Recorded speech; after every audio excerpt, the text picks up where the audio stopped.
The photos or videos used in the story are not real places or characters. It was only used to make the video better. Magandang araw po sa lahat! Ang kwento po natin ngayon ay galing sa ating sender na si Angie. Dear Kath Jam TV, tawagin niyo na lamang po akong Angie. Nasa 25 years old po ako sa kasalukuyan. Laking Mindanao po ako at nag-iisang anak. Nung bata pa po ako, halos lahat ng ginusto ko ay nakukuha ko ang mga ito. Isa po ako mistisa, kaya naman po sobrang daming naliligaw sa akin. Pero sa totoo lang po, hindi ako nasasayahan o natutuwa. Kasi feeling ko, kaya lang po ganon, dahil sa taglay kong ganda. Kaya naisip ko minsan, try ko kaya magpanggap na pangit. Tingnan ko po kung ganon pa rin karami ang manligaw sa akin. Kaya po isang araw, napagpasyahan kong sabihin sa mga magulang ko, lumuwas kami ng Maynila para doon ko gawin ang balak ko. Ayun na nga po, mission accomplished. Pinapangit ko ang aking itsura. Yung dating tisay, naging negra. Nang unang dating ko dito sa Maynila, ang daming matang mapangusga. Dahil nga naiibang itsura ko sa mga magulang ko. Minsan naranasan kong mabuli dahil sa bago kong anyo. Nasa isang mall ako noon. Yung mga tao pinagtitinginan ako, grabe. Akala mo naman kung anong may sakit. Akala mo naman kung anong mayroon sa akin. Parang diring-diri sila. Sabi ko sa sarili ko, tama nga ako, pag maganda ka. Marami nagpapakyut, marami nagpapansin sa'yo. Pag ganito ang itsura, iwasan ka. Akala mo may nakakahawak kang sakit. Ganun din siguro sa pag-ibig. Hanggang isang araw, naisipan ko naman mamasyal sa isang park. Sa katunayan, hindi lang tunay na pag-ibig ang hanap ko sa mga panahong iyon. Gusto ko rin makahanap ng tunay na kaibigan. Hindi na ako lulukuhin ulit. Ayun na nga po, may nakita akong cute guy. Sinubukan ko magpapansin. Panay pa cute ako. Daan-daan. Tanong ng kung ano-ano. Walang ipik talaga. Didma ang lola. Natawa ako sa sarili ko sa mga oras na iyon. Kasi naman, hindi ako sanay na ako yung kukuha ng atensyon ng ibang tao, lalo na kung galing sa mga lalaki.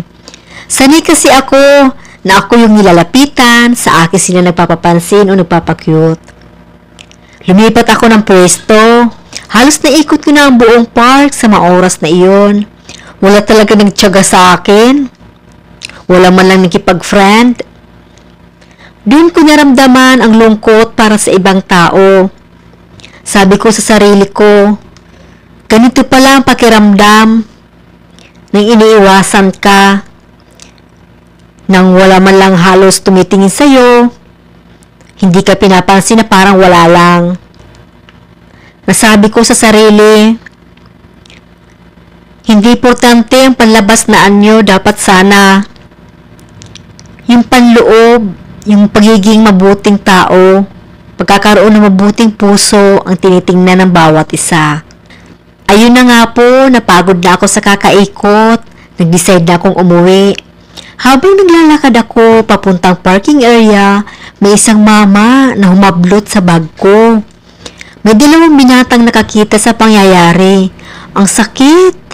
Hindi man lang nila ako tinulungan, nagpatay malisya lang sila. Akala ko tuluyan nang mawawala ang bag ko at may mga mahalagang gamit pa naman doon. Panisigaw ako, humihingi ng tulong. Wala talaga na kahit sinong lumapit sa mga oras na yon. Nawalan ako ng pag-asa. Pero mali ako. Maya't maya, may isang lalaking nakamotor, tumigil sa harap ko. Sabay-sabing, Miss, ano nangyari sa'yo? Sabi ko naman, tulungan niyo po ako. May humablot sa bag ko. Sabay takbo, papunta po doon. Siyempre sinabi ko sa mamang nakamotor kung ano ang itsura ng mamang magnanakaw at kung ano ang itsura po ng aking bag. Ayun na nga po, sabi ng mama nakamotor, diyan ka lang miss, huwag kang aalis. Babalik akong dala ang bag mo. Sabay paharurot ng motor ang mama, hinabol niya magnanakaw. Hindi po ako makapaniwala na may makakapansin at tutulong din pala sa akin kahit ganun ang itsura ko. At may kunting kilig ako naramdaman sa mamang nakamotor kasi ba naman ang kisig at ang gwapo. Pero hindi muna ako nag-assume na magugustuhan niya ang isang kagaya ko. Parang ang labo. Ayun na nga po. Maya-maya, bumabalik na ang mamang nakamotor. Bit-bit ang bag ko. Sabi niya, "Miss, tama ba itong bag mo? Ito ba yon?" Sabi ko naman, "Opo. Maraming salamat sa iyo. Paano ba kita masusuklian sa kabutihang ginawa mo?" Ang sagot naman niya, "Miss, ginawa ko lang po ang aking tungkulin bilang isang pulis. Kaya po next time, mag-iingat kayo." Sabay umalis na nga siya. Naiwan akong nakatulala. Akala ko siya na si Mr. Right. Yun pala hindi. Kasi kaya lang pala niya ako tinulungan dahil tungkulin niya bilang isang pulis. Malay ko ba na pulis pala siya? Hindi naman kasi siya naka-uniform sa mga oras na iyon. Sayang, hindi ko man lang natanong ang pangalan niya, sabi ko sa sarili ko. Nakauwi na nga ako ng bahay. Nagulat pa ako sa mami ko. Ngiting-ngiti, nakaupo sa sofa namin, nag-aabang na pala sa akin. Para makichismis, naku, itong mami ko talaga. Sabay tanong sa akin, "Ano anak, kumusta ang lakad mo? Nakahanap ka na ba ng dawan?" Sabi ko naman, "Muntik na mami, pero hindi pala, sayang. Kaya napagpasyahan ko, hindi muna lumabas ng bahay ng mga ilang araw." Siyempre, pag nasa bahay lang ako, himagandang ako. Isang umaga, sakto pagsilip ko sa bintana mula sa kwarto ko, nakita ko yung pulis, nasa harap ng bahay namin. Sabi ko, bakit nandito siya? Anong ginagawa niya dito? Paano niya nalaman kung saan ako nakatira? Assuming na naman ako sa mga oras na iyon, sa pag-aakalang ako ang pakay niya. Yun pala, pamangkin siya ng bago naming driver na si Mang Kanor. Kaya pala siya nagpunta doon sa bahay. Miss na daw niya ang tito niya. Sobrang close pala yung magtito. Buti na lang, hindi ako binisto ni Mang Kanor sa pamangkin niyang pulis. Hindi ako mapakali sa mga oras na iyon. Gusto ko magpakita sa kanya, kaya dali-dali ako nagpalit ng anyo, nagbihis. Bilang isang negra. Maya-maya pat dumungaw na ako sa may terrace na kunwari parang wala lang, parang walang alam na may tao pala sa labas. Sa kung saan malapit lang sila nag-uusap. Nanlaki ang mga mata ng pulis nang makita ako. Hindi niya akalain na yung babaeng tinulungan niya sa park ay amo pala ng tito niya. Napatingin sa amin dalawa si Mang Kanor. Sabing, "Senyorita, pamangkin ko po, si James. Bumisita lang, na-miss daw po niya ako." Sabi ko naman, "Nagkakilala na po kami sa park nung nakarang araw lang. Kanindatan ko si Mang Kanor. Baka kasi mamaya madulas magkwento tungkol sa akin." At naintindihan naman agad ni Mang Kanor ang ibig kong sabihin. Ayun, nag-hi-hello lang kami sa isa't isa ni James.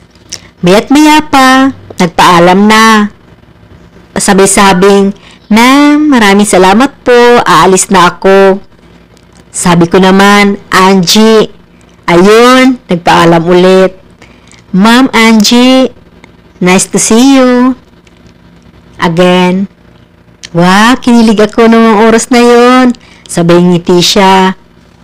Grabe. Lumabas lalo ang kugupuhan niya. Kaloka. Akala ko, yun na ang una at huling punta niya sa bahay. Mali ako. Naging madalas ang pagpunta niya sa bahay. Muntik-muntikan pa akong maabutan sa totoo kong itsura. Kaya kinasabot ko si Mang Kanor. Sabi ko sa kanya, "Mang Kanor, pagdadalaw dito yung pamangkin mo, please naman, pakiabisuhan ako. Alam mo na.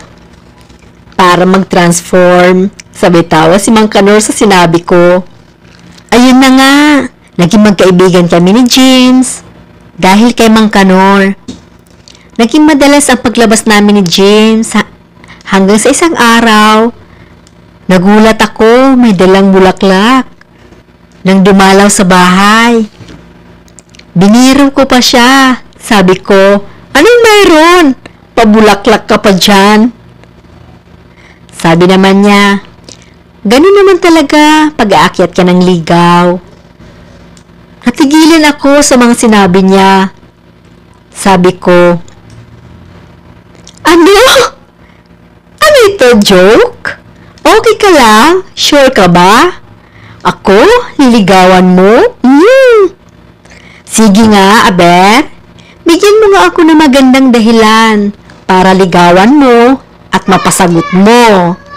Biglang naging seryoso ang mukha ni James. Di ko alam kung na-offend ba siya sa naging reaksyon ko. Maya-maya pa nagsalita na siya. Sagot niya sa tanong ko, bakit Angie? May mali ba sa'yo?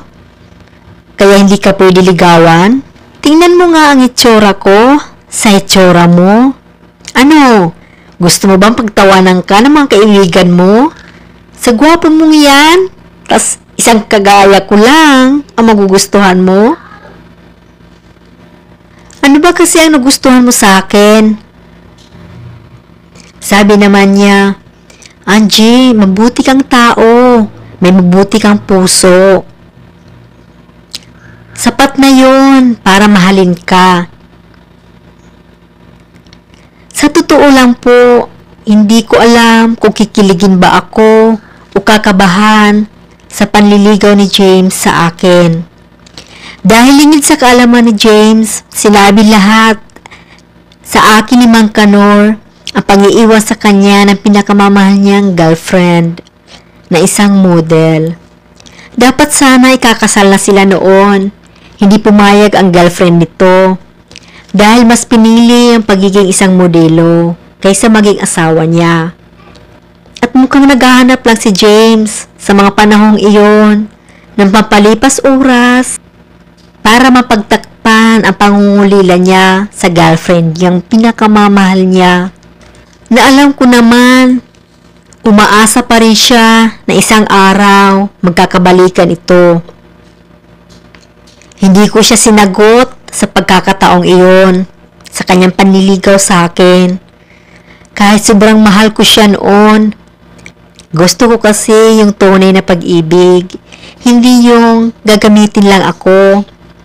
Natuwa naman ako kay James kasi nirespeto niya ang desisyon ko. Lumipas ang isang linggo, hindi na pumunta sa bahay si James. Ni text o tawag, wala. Nag-aalala na ako, baka kasi ano na nangyari sa kanya. Ayun na nga po, nagtanong na ako kay Mang Kanor. Sabi ko, Mang Kanor, kumusta na po ang pamangkin niyo? Sagot naman ni Mang Kanor sa akin, Senyorita, balita ko po, nagkabalikan na sila ng ex-girlfriend niya. Sobrang nanghina ako sa mga narinig ko. Ang sakit. Ang sakit talaga, sobra ng puso ko. Kaya agad ako nag-decide na bumalik na lang ng province para tigilan na itong kalokohan na pinagagawa ko. Sino ba namang lalaki ang pipiliin ang kagaya kong negra kaysa sa isang napakagandang model? Hanggang sumapit na nga ang araw na pag-uwi ko. Habang sakay na ako sa aming chopper, nakita ko si James, tumatakbo palapit. Hanggang sa nakalipad na nga kami, sumabit pa talaga siya. Takang-taka ako sa kanya sa mga oras na iyon. Hindi ko alam kung ano ang mayroon. Bakit ganun na lang ang pagsunod niya sa akin? At bakit kailangan niya akong sundan? Hanggang sa nakasampa na siya sa chopper na sinasakyan ko. Bigla akong niyakap, sabay-sabing, bakit kailangan mong umalis? Sabi ko naman, ano ang pakialam mo? Kung aalis ako, sino ka ba sa buhay ko? Ano ba kita? Bigla siyang umiyak habang nakayakap sa akin. At sinabi ko pa, James, hindi ka nakakatuwa. Anong drama to ha? Sagot naman niya, Angie, mahal na pala talaga kita. Nung time na nagkabalikan kami ng ex-girlfriend ko, akala ko magiging masaya ako. Pero mali pala ako. Tuwing kasama ko siya, ikaw ang naalala ko. Nung una, akala ko, walang nararamdaman ko para sa'yo. Napatunayan ko sa sarili ko kung gaano na pala kita kamahal.